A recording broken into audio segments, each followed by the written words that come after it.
প্ৰথমে আমি আজমল ফাউণ্ডেশ্যনৰ পৰিয়াললৈ আন্তৰিক ধন্যবাদ জনাইছোঁ। লগতে আমাৰ ভৱিষ্যত যিখিনি উঠি আহিছে, এতিয়া পঢ়ি আছে, তেওঁলোকে পৰীক্ষাৰ কাৰণে সাজু হৈ আছে, তেওঁলোকক আমাৰ আন্তৰিক অভিনন্দন জনাইছোঁ। সদায় সাফল্য পাবলৈ হ'লে আমি অধিক কষ্ট কৰিব লাগিব আৰু তাৰ কাৰণে আমাৰ শিক্ষাগুৰুসকলে যথেষ্ট পৰিমাণে আমাৰ ছাত্ৰ ছাত্ৰীসকলৰ ওপৰত সদায় নজৰ ৰাখে যিকোনো সময়তে।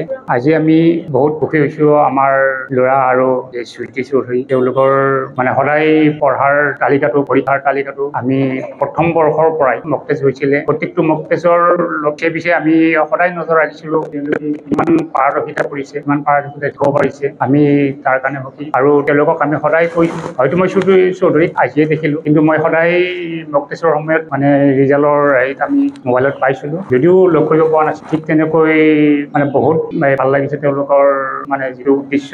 আমি আমাৰ ফালৰ পৰা এটাই কথা ক'ব খোজোঁ যে উঠি অহা যিখিনি ছাত্ৰ ছাত্ৰী আছে তেওঁলোকে কঠোৰ পৰিশ্ৰম কৰক, আৰু তেতিয়াই তেওঁলোকে এটা সময়ত গৈ বহুত সাফল্যৰ শিখৰত উপনীত হ'ব পাৰিব। আৰু তাৰ কাৰণে এই আজমল ফাউণ্ডেশ্যনৰ যিখিনি শিক্ষাগুৰু আছে তেওঁলোকে আমাৰ ছাত্ৰ ছাত্ৰীসকলৰ পিছত এনেকৈ লাগি থাকে যে ইমান মৰম কৰে, ইমান চেষ্টা কৰে যাতে ল'ৰা ছোৱালীখিনিক আমি আমাৰ যিমানখিনি পাৰদৰ্শিতা আছে তাতকৈ আৰু ওপৰত নিবলৈ চেষ্টা কৰে। সেই ছাৰসকলৰ উদ্দেশ্যক যাতে আমি সদায় শলাগি গৈ থাকোঁ। আৰু মই বিশেষ নকওঁ, ইয়াৰ পিছত যিখিনি ছাত্ৰ ছাত্ৰী আমাৰ আন্তৰিক শুভেচ্ছা থাকিল, যাতে আশীৰ্বাদ থাকিল, তেওঁলোকে ইয়াতকৈ আৰু এইবাৰ যিমান মাৰ্ক পাইছে তাতকৈ যাতে আৰু অধিক 60-20ৰ ভিতৰত যাতে 60-20 পাবলৈ সক্ষম হয়, আমাৰ আশীৰ্বাদ থাকিল।